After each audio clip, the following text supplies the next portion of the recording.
Hello student and welcome to my YouTube channel learn with Priya. So हमने इस class में इससे पहले की क्लास में पढ़ रखा है कि कैसे क्यों अलॉटमेंट ऑफ शेयर्स इंपॉर्टेंट होता है, क्या होता है, क्या प्रोसेस होते हैं शेयर्स क्या होते हैं। ठीक है, तो आज की क्लास में हमें न्यू टॉपिक पढ़ना है, मतलब इसी से रिलेटेड है, लेकिन चलिए जानते हैं कि क्या है। आज का हमारा टॉपिक है modes of acquiring membership in a company. मतलब कि कंपनी में मेंबरशिप लेने के लिए क्या क्या तरीके होते हैं। मतलब अगर हमको किसी कंपनी का मेंबर बनना है, मेंबरशिप खरीदनी है, तो हमें क्या क्या तरीके हैं या क्या क्या मोड्स हैं जिसकी हेल्प से हम मेंबरशिप ले सकते हैं। तो वही आज की क्लास में हमें जानना है। तो चलिए हम स्टार्ट करते हैं अपने फर्स्ट पॉइंट के साथ। तो सबसे पहला हमारा पॉइंट है by subscribing to the memorandum of association. अगर हमको किसी भी कंपनी का मेंबरशिप लेना है, किसी भी कंपनी में मेंबरशिप जोड़ना है, तो हम एक तरीके से कर सकते हैं। या तो जब मेमोरेंडम ऑफ एसोसिएशन क्या होता है ये मैंने बता रखा है एक वीडियो में ऑलरेडी। तो अगर हम मेमोरेंडम ऑफ एसोसिएशन में क्या करते हैं, सब्सक्राइब कर देते हैं, मतलब अगर उसमें अपना सिग्नेचर दे देते हैं, तो हम किसी कंपनी की इजीली क्या बन सकते हैं, मेंबरशिप ले सकते हैं। तो इसमें क्या दिया हुआ है, the people who sign the company memorandum of association at the time of formation of automatically become member. मतलब कि जब कंपनी बन रही हो, जिसमें ओरिजिनल मेंबर के बारे में हमने पढ़ा था ना, कि जो एमओए पे जिसका सिग्नेचर होता है, तो वो क्या होता है, वो ऑलरेडी उस अब कंपनी का क्या बन गया, मेंबर बन गया। कैसे, एमओए पे सिग्नेचर करके। अब उसे किसी शेयर्स को खरीदने की या कहीं सब्सक्रिप्शन करने की या कोई शेयर्स अलॉट करवाने की कोई जरूरत नहीं है, क्योंकि उसने ऑलरेडी एक एमओए है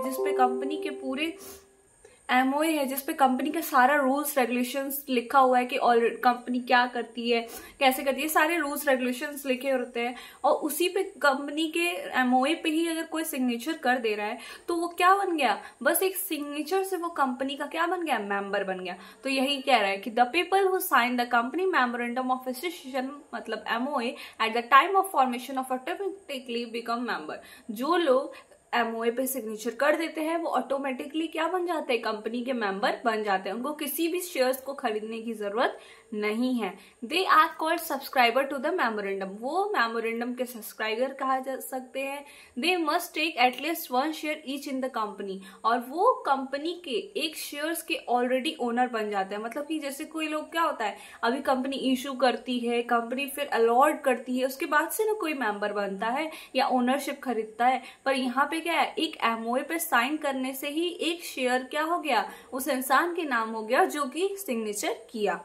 तो वही होता है कि अगर हमको किसी कंपनी का मेंबरशिप लेना है, तो सबसे पहला तरीका ये है कि आप एमओए पे सिग्नेचर कर लीजिए। अगर एमओए पे सिग्नेचर कर रहे हैं तो आप उस कंपनी की ओनरशिप ले चुके हैं, आप उस कंपनी का शेयर्स खरीद चुके हैं। Example, if 7 people sign the MOA of a public company, all 7 become its first member.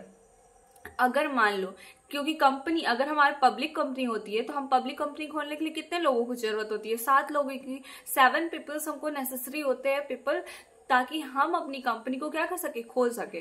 तो 7 पीपल हमें जरूरी होता है हमारी कंपनी को खोलने के लिए। तो जो 7 लोग हैं वो एमओए पे सिग्नेचर करते हैं, तो उनको अब कोई शेयर्स खरीदने की, किसी पैसे को इन्वेस्ट करने की अब जरूरत नहीं है। उन्होंने एमओए पे सिग्नेचर कर दिया, अब वो ऑटोमेटिकली क्या बन गए, मेंबर बन गए, किसके, कंपनी के।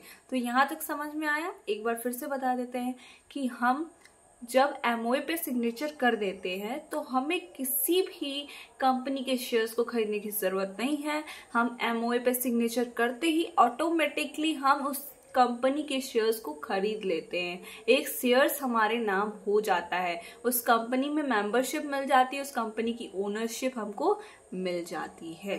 तो ये पहला तरीका है कि अगर आपको किसी कंपनी का मेंबरशिप चाहिए तो आप एमओए पे सिग्नेचर कर दीजिए। और सिग्नेचर तो ऐसे ही करेंगे नहीं, लेकिन ये है कि जब कंपनी खुलती है तो उस समय 7 लोगों की जरूरत होती है, मतलब 7 पीपल्स की जरूरत होती है। कब, जब एमओए, मतलब जब हमारी कंपनी का फॉर्मेशन हो रहा था, और स्पेशली तब जब पब्लिक कंपनी हो। ठीक है, और ये है हमारा second topic, by application and allotment. पहला, हम एमओए पे सिग्नेचर करके कंपनी के शेयर्स को ले सकते हैं।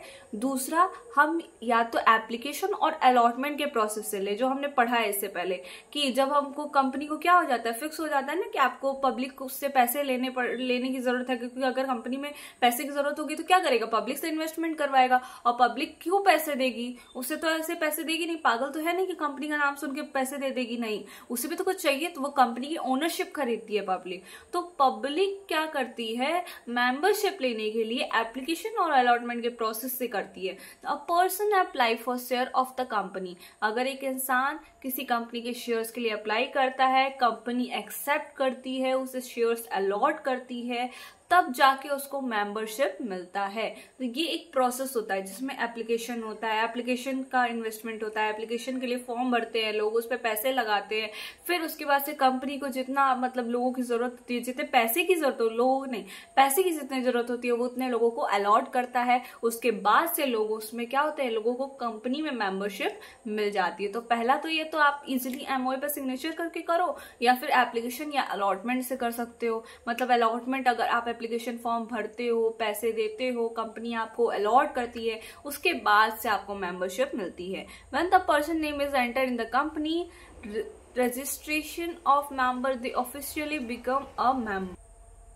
तो जब भी पर्सन का नाम एंटर किया जाता है कंपनी में, रजिस्टर्ड मेंबर, मतलब उनको एक रजिस्ट्रली ऑफिशियली बनाया जाता है कि आप एक मेंबर हैं। कैसे, उनको एप्लीकेशन फॉर्म भरते हैं, फिर उनको शेयर्स अलॉट किया जाता है, अलॉट करने के बाद उनका नाम रजिस्टर में एंटर किया जाता है, उसके बाद से वो क्या बनते हैं, ऑफिशियली एक मेंबरशिप लेते हैं कंपनी का। जैसे Riya apply for 100 share of ABC limited, Riya ने 100 शेयर के लिए अप्लाई किया था एबीसी लिमिटेड में। Company allot and record her name, company उनको शेयर्स अलॉट कर देती है कि ठीक है चलिए आपको 100 शेयर्स दिए जाते हैं, और उनके नाम को क्या करती है, रजिस्टर में रिकॉर्ड कर देती है। उसके बाद से वो ऑफिशियली एक मेंबर बन जाती है हमारी कंपनी की, या जिस भी कंपनी में उन्होंने अप्लाई किया है। तो पहला तरीका कि आप एमओए पे सिग्नेचर करिए, दूसरा या तो आप एप्लीकेशन या अलॉटमेंट के थ्रू लीजिए। चलिए हम आगे देखते हैं कि और कौन सा क्या तरीका है। तीसरा है by transfer of shares, shares का ट्रांसफर होना। जैसे an existing share holder can transfer their share to another person. जैसे हम पब्लिक में ये काम कर सकते हैं, प्राइवेट में अलाउड नहीं होता है, प्राइवेट में परमिट नहीं है कि आप अपने शेयर्स खरीदिए किसी कंपनी के, प्राइवेट कंपनी के, और दूसरे को ट्रांसफर कर दीजिए, वहां ये नई चीज चलती है। ये पब्लिक कंपनी में होता है। पब्लिक कंपनी में क्या होता है कि अगर मान लो हम हैं, ठीक है, मैंने क्या किया कि एक शेयर लिया, 100 शेयर मैंने खरीदे, अब मुझे उस कंपनी से कोई प्रॉफिट नहीं हो रहा है, या हो भी रहा है तो अब मेरा मन नहीं है कि मैं उसमें अब रहूं, ठीक है, तो मैं क्या करूंगी कि अपने 100 शेयर किसी और को दे सकती हूँ, और उसके बदले क्या कर सकती हूँ, पैसे ले सकती हूँ। तो मैं अपना शेयर ट्रांसफर कर सकती हूँ, मतलब जो शेयर आज मेरे पास है वो शेयर अब मैं किसी और को दे सकती हूँ, उसके बदले पैसे ले लेती हूँ। हाँ, तो ये चीज है कि आप अपना शेयर ट्रांसफर कर सकते हो किसी और को, लेकिन सिर्फ पब्लिक कंपनी में, प्राइवेट कंपनी में अलाउड नहीं होता है। प्राइवेट कंपनी में लोग भी लिमिटेड होते हैं, ये चीज ट्रांसफर ऑफ शेयर्स नहीं चलता है। तो एन एग्जिस्टिंग शेयर होल्डर, मतलब जो ऑलरेडी शेयर होल्डर है, जिसने ऑलरेडी शेयर्स खरीद रखा है कंपनी का, वो ऑलरेडी मेंबर है कंपनी का, वो अपने शेयर्स को किसी और को ट्रांसफर करता है। The transfer become a member when the transferee is registered in the company record. मतलब कि जो ट्रांसफरी है, जो बायर है, ट्रांसफरी कौन, जो खरीदेगा शेयर्स को, जो खरीदेगा, और ट्रांसफर का जो ऑलरेडी एग्जिस्टिंग है, जिसका नाम रिकॉर्डेड है, उसको बोलते हैं। Example, Amit sells his share to Neha. मान लो अमित अपना शेयर नेहा को बेच रहा है। When the company register transfer Neha become a member, और जब फिर से कंपनी रजिस्टर करेगी तो अब कौन मेंबर बन गया, नेहा, क्योंकि नेहा ने क्या कर लिया, उसके शेयर्स को खरीद लिया।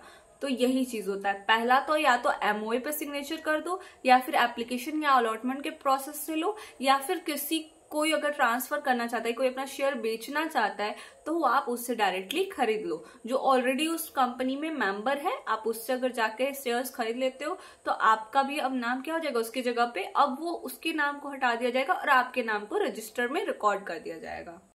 फोर्थ पॉइंट है बाय ट्रांसमिशन ऑफ शेयर्स।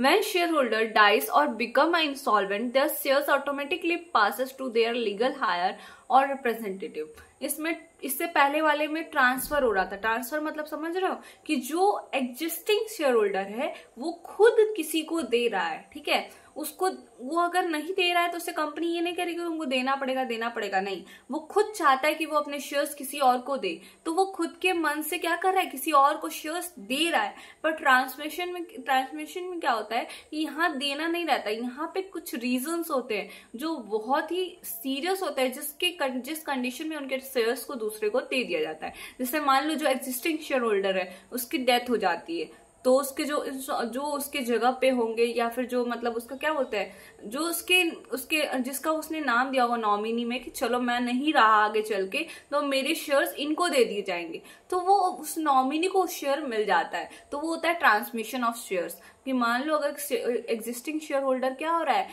उसकी डेथ हो जा रही है या वो इंसॉल्वेंट हो जा रहा है, तो उसके ऑटोमेटिकली शेयर क्या किए जाएंगे, किसी और को लीगली दे दिए जाएंगे। लीगली मतलब ये कि जिसको वो चाहता है कि वो किसको देना चाहता है, उसने ऑलरेडी नाम दे रखे होंगे कि नहीं, अगर मैं इंसॉल्वेंट हो जाता हूँ या मुझे आगे चल के कुछ भी हो जाता है या मेरी डेथ हो जाती है, तो आगे चल के मेरे बच्चे को या मेरी वाइफ को या किसी को भी अपनी नॉमिनी में नाम दे देता है। जैसे LIC का होता है ना, हम LIC जमा करते हैं, होता है कि अगर हम नहीं रहे तो मेरे पैसे मेरे नॉमिनी में मेरी वाइफ है उसको मिल जाना चाहिए। तो इस तरह से वैसे ही यहाँ ट्रांसमिशन ऑफ शेयर्स में होता है।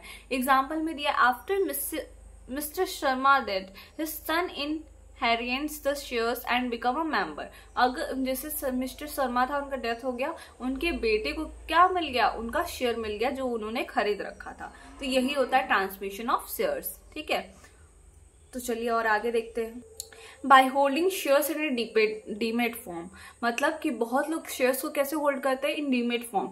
इन modern company if a person hold share, मतलब मॉडर्न कंपनी जो आजकल की कंपनी हो रही है मॉडर्न, उसमें जब लोग जो है उन्होंने शेयर्स कैसे होल्ड कर रखा है, थ्रू जैसे NSDL के थ्रू, CDSL के थ्रू, इन सब के थ्रू अपने नाम को अपियर कर रखा है एज अ शेयर होल्डर, ठीक है। तो कंपनी उनके भी क्या करती है, रिकॉर्ड्स रखती है, तो उनको भी एक मेंबर की तरह क्या किया जाता है, कंसिडर किया जाता है। उन्हें कोई एप्लीकेशन या अलॉटमेंट की जरूरत नहीं है, वो ऑटोमेटिकली एक फॉर्म के थ्रू, एक डीमेट फॉर्म के थ्रू क्या कर रहे हैं, अपना मेंबरशिप लेकर रखे हुए हैं, ठीक है।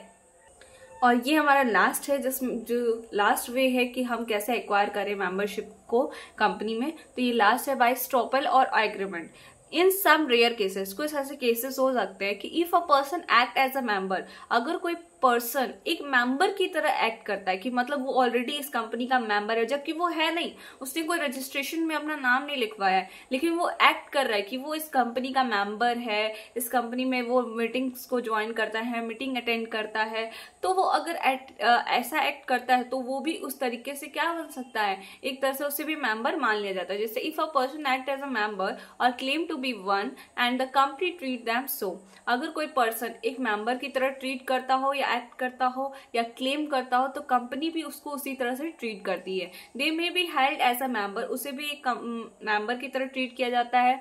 Example, if someone attend meeting, मान लो कि कोई मीटिंग को अटेंड कर रहा है, वोट कर रहा है as a share holder, they may be treated as a member even without formal registration.